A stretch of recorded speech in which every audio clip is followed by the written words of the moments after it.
ചെറുപ്പകാലത്ത് തൃശ്ശൂർ ഞങ്ങളുടെയൊക്കെ ഞാനൊരു ക്രിസ്ത്യൻ ഫാമിലിയിൽ, ക്രിസ്ത്യൻ എനിക്ക് ജാതി മതമൊന്നുമില്ല, പക്ഷെ ജനിച്ചു വളർന്ന ഒരു ക്രിസ്ത്യൻ ഫാമിലി. തൃശ്ശൂർ ടൗണിലൊക്കെ മലയാളി നമ്മുടെ ക്രിസ്ത്യൻ ഫാമിലികളിലൊക്കെ അത് ഈ നല്ല ബ്രാല്, അതുപോലെ ഈല്, ആരല് എന്നൊക്കെ പറയുന്ന മീനുകൾ, മുഷു, പിന്നെ കടു എന്നൊക്കെ പറയുന്ന മീനുകളുണ്ട്. ഈ മീനുകളൊക്കെ ഇപ്പോൾ കാണാനില്ല, അത് കാണുന്നില്ല ഇപ്പോൾ. ഇത് സത്യം, പരമമായിട്ടുള്ള സത്യമാണ്. അത് അങ്ങനെ ആ മീനുകളൊക്കെ വംശനാശം വന്നു പോയി. ഈല് എന്ന് പറയുന്നത് മനസ്സിലായില്ലേ? മലിഞ്ഞീൻ എന്ന് പറയും തൃശ്ശൂർ, മലിഞ്ഞീൻ, അതായത് പാമ്പിൻ്റെ പോലെയുള്ള മീൻ. ഏറ്റവും ടേസ്റ്റുള്ള മീനാണ്. ഈ സാധനം ഇല്ല. ബ്രാൽ, ഒറിജിനൽ ബ്രാലില്ല. ഇപ്പോൾ വളർത്തു ബ്രാലുണ്ട്, വലിയ ടേസ്റ്റൊന്നുമില്ല. ആരലുണ്ട്, ആരോൻ എന്ന് പറയും, തെക്കൊക്കെ ആരോൻ, ആരലെന്ന് ഞങ്ങൾ പറയും. 2 ഭാഗം കൂർത്തിട്ട് മഞ്ഞച്ചിരിക്കും. ഇപ്പം ചൈനയിലുണ്ട്, ചൈനക്കാർ ഇത് കൊണ്ടുപോയി അവിടെ വളർത്തുന്നുണ്ടെന്ന് പറയുന്നുണ്ട്. അപ്പോൾ ഇത് തൃശ്ശൂർ ജില്ലയിലത്തെ കോളിൽ ഈ സാധനം ഇല്ല. മുഷു എന്ന് പറയുന്നത് ഒറിജിനൽ മുഷു ഇല്ല. ഇപ്പോൾ മുഷു ഒന്ന് വലിയതാവും, അതിന് ടേസ്റ്റ് ഇല്ല.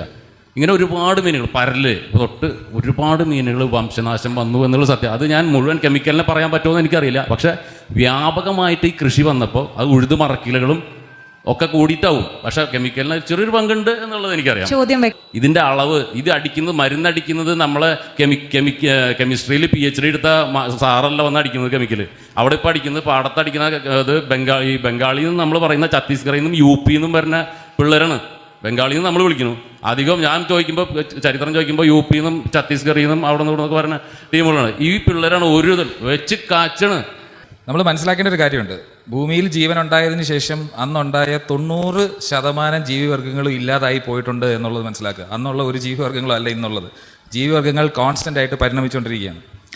നമ്മുടെ ഒരു ഒബ്സർവേഷൻ, പാടവരമ്പത്തൂടെ പോയപ്പോൾ കാണുന്ന മീന്, ഇതുപോലെയുള്ള കാര്യങ്ങൾ, അത് അവിടെ സർവൈവ് ചെയ്യാൻ പറ്റില്ലെന്നുണ്ടെങ്കിൽ അതില്ലാതായി പോകും. അത് ഒന്നിലധികം കാരണങ്ങളാവും. കീടനാശിനിയാണെന്ന് നമ്മൾ ആരോപിക്കരുത്. വേറൊരു കാര്യം ചോദിച്ചു, PhD എടുത്ത ഇപ്പോൾ കാനെ പോലെയുള്ള ആളുകളല്ലല്ലോ പോയി കീടനാശിനി തളിക്കുന്നത്. പക്ഷേ PhD എടുത്തവർ ഈ സാധനം കണ്ടുപിടിക്കുമ്പോൾ ഈ മോളിക്യൂൾ മിനിമം എത്ര ഉപയോഗിക്കണം, മാക്സിമം എത്ര ഉപയോഗിക്കണം എന്നുള്ളത് കണക്കൂട്ടും. ഇത് എലികളിലെ ഡോസേജ് വെച്ചിട്ട് കണക്കൂട്ടിയിട്ട് ഇത് മനുഷ്യന് യാതൊരു തരത്തിലും കുഴപ്പമില്ല എന്നുള്ള രീതിയിലുള്ള റെക്കമെൻഡേഷനാണ് പറയുന്നത്. ഒരു കാര്യം കൂടെ ഞാൻ പറഞ്ഞുതരാം. കൃഷിക്കാരൻ എന്ന് പറയുമ്പോൾ സ്വന്തം വീട്ടിലെ ആവശ്യത്തിന് വേണ്ടി കൃഷി ചെയ്യുന്ന ആളല്ല, അയാൾ കൊമേഴ്ഷ്യലിയാണ് കൃഷി ചെയ്യുന്നത്. കൃഷിക്കാരൻ്റെ ഉദ്ദേശം എന്താണ്? അയാൾക്ക് ഇത് വിറ്റ് ലാഭം ഉണ്ടാക്കണം. അപ്പോൾ ഞാനൊരു കൃഷിക്കാരനാണെങ്കിൽ ചുമ്മാ ഇരിക്കട്ടെ എന്ന് വിചാരിച്ച് കുറച്ച് കൂടുതൽ കീടനാശിനി അടിക്കുമോ? ഇല്ല, ഞാൻ പിശിക്കുകയോ കുറച്ചേ അടിക്കുകയുള്ളൂ. അതാണ് അതിൻ്റെ ബേസിക് ആയിട്ടുള്ള ലോജിക്ക്.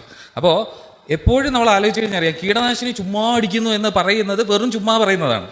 കാര്യം കീടനാശിനി അങ്ങനെ ചുമ്മാ അടിക്കാൻ പറ്റില്ല, കാശ് കൊടുക്കാതെ ചുമ്മാ ഇട്ടില്ലല്ലോ. സബ്സിഡിയൊക്കെ ഉണ്ടെങ്കിലും കാശ് കൊടുത്താലേ കിട്ടുള്ളൂ. അപ്പോൾ എപ്പോഴും അതിൻ്റെ ഉപയോഗം കുറഞ്ഞിരിക്കാനാണ് സാധ്യത എന്നുള്ളതാണ്. അപ്പോൾ അതെപ്പോഴും നമ്മൾ മനസ്സിലാലോചിക്കണം.